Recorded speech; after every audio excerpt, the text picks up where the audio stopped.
Usually I failed in biology test and I was like, oh no, that's crap. Let's move to another field that's known as chartered accountancy. That makes money.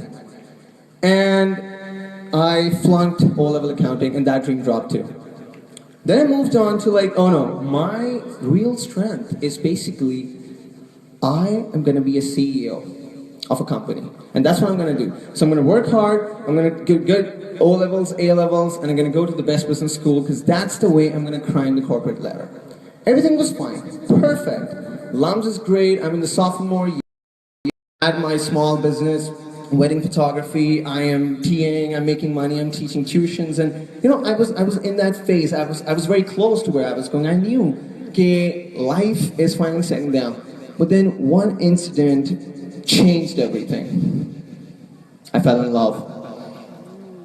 I fell in love with this girl who was very smart. She used to sit right in front of the class in the second row. Brilliant girl. And all I could think about was her. But I didn't have the courage to talk to her. And most importantly, she barely knew I existed. So I was in the back seat, fourth row guy. She was the front seater who was always performing in the classes and everything. 4 months passed. The fall semester is about to end and exams are on our heads. So I'm sitting right outside the academic block building enjoying hot cocoa when I saw, her name is Sarah, the Sarah was walking right, and I was like, But I pretended not to look at her. I used my phone, I was trying to, text, trying to act a little busy. And she came to me and she's like, hi Aatik, can I sit with you? My inner self went like, whoa man, this doesn't happen to you. You're not that guy. And then to her I was like acting all cool, yeah, please, yeah, sure, take a seat. And she's like, it's been a long time. I want to talk to you about something. I know I'm nervous, I know things, I don't know how to say this, I have a lot of anxiety, I'm stressed, so I'm just gonna say it in one shot. Would you cover my engagement this weekend? Now that was a big ouch, and that's the incident that really evolved me to be a better person. It taught me two things. Number one, when you want something, you don't delay it for 4 months. You delay, you go out and get it at that right point in time.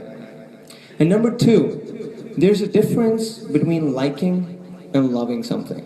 I liked my work at that point in time. It was simply just about making money and I liked it. But Sarah, I used to love her.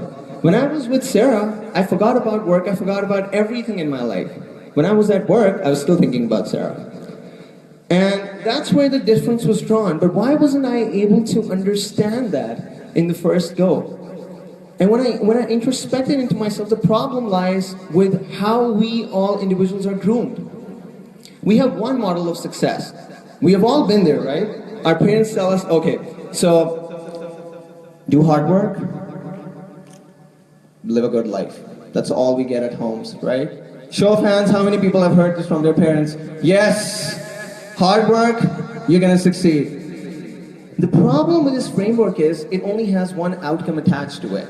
They either gauge performance by being academically brilliant or making more money. And there is no other option. And when we all try to search and hunt the same goal down, not everyone reaches it because we like it, we don't love it. And my talk and my perspective of living life changed. I wanted to fall in love again. But this time, not with the girl, with life itself. I want life as my relationship. My relationship is with my life. And what requires a relationship is trust, commitment with life, going through the hard times. A relationship to never... How many of us have ever been in a relationship? Come on, show of hands. Oh no, you guys are lying. But anybody who has been in one will tell you how hard it is. There are fights, there are times you want to just give up. But you keep moving forward. You keep building the relationship. You want, at the end of the day, you want to marry the guy or the girl, right? And I want to marry my life one day. And that's my objective. Now, it's very easy to say, you know, I've just fallen in love with life. But nobody actually tells you about how to fall in love with life. We don't have that framework available. Am I right? Do you know what you want with life? Anybody? What do you want, dude? Tell me. Okay, he's blanked out. He doesn't know. At this age, and what we don't realize is our time is very limited. It's you at present you'll be like, okay, you know, I'm just 16 or 17, I have a gazillion more years to live on, life will go on, I'll figure it out, right? Let me break it down in math. An average Pakistani lives for 66 years. That's what Google says about it. You have already wasted 16. After 40, you won't have the energy or the will to pursue what you want. That leaves us with 24 years.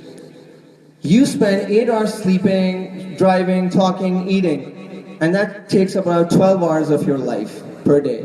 That cuts your life half, which means you only have 12 years to follow your passion.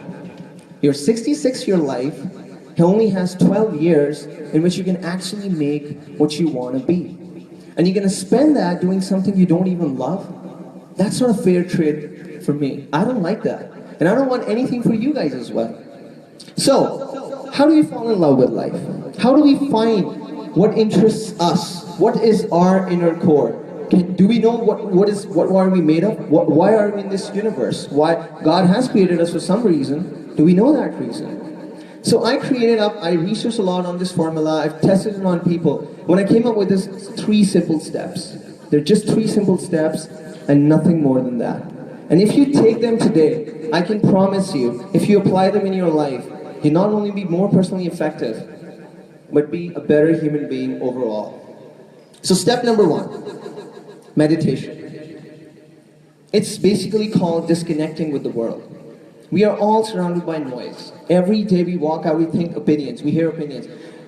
Do this, do that. Oh no, this career is a better one. No, I think you should go into this field. This has much more potential. Your career advisors, everybody's just corrupting your head with something. And when you come home and you're like, oh, I'm just gonna sleep. You do nothing. You absolutely do nothing, and you go home and you go to sleep. What I tell you to do before sleeping, just before sleeping, for 30 minutes, just shut down everything in your life.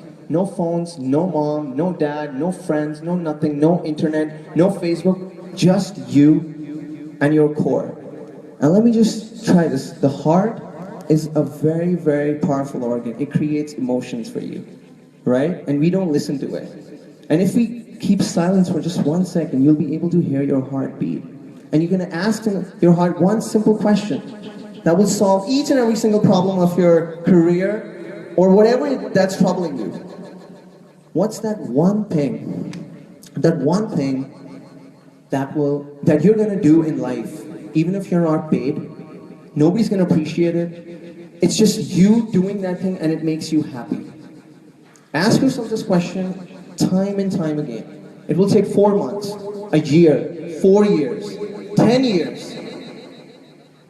It's gonna take time. But when you get the answer, things are gonna get a little better. I'll tell you mine. My answer came when I asked my question, I'm good with people. And that's the only thing I got. I love being around people. My teammates can tell you how much I love being around every people, every day. My office is filled with students. I have to literally throw them out. At the point I try and break down, they don't even let me eat. At 11 a.m., at 11 p.m., at 9 a.m., I'm getting text messages and calls. But I like that. And what I do is, that moves to the second step of life. Now I know, okay, I'm good with people. Well, what's the second step? Define your life in an abstract. Don't tell me you want to be an engineer. No, that's the worst way you can define your life. Tell me you want to be an inventor. Because inventors can be an artist, inventor can be a musician, inventor can be anybody who loves creating new things. Do not define your life like an engineer, doctor. They are fields. That's what you're going to choose later on with life, not at this moment. So define it in abstract. Maybe you want to be, I don't know, you want to dance all day long. That's fine. That shows energy. You can go to various fields with that. And lastly, and the most important, is understand the difference between a hobby and a career. We all have hobbies and we think they are our careers. A hobby is something you just like doing. A career is something you're going to give your life to, like your soulmate. You take your career and you put that ring on the career and you ask the career to marry you. You want to keep it for the rest of your life. You don't want to let it go that easily. A hobby is like, a flame. Aati jati rahegi. So, with that said, I just have one last message to wish you guys.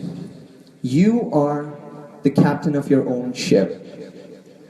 Your friends, your family, your parents, your mentors, your teachers, they are the crew of that loyal ship who's going to help you go where you want to go in life. And my advice is, you start your journey today. Thank you very much.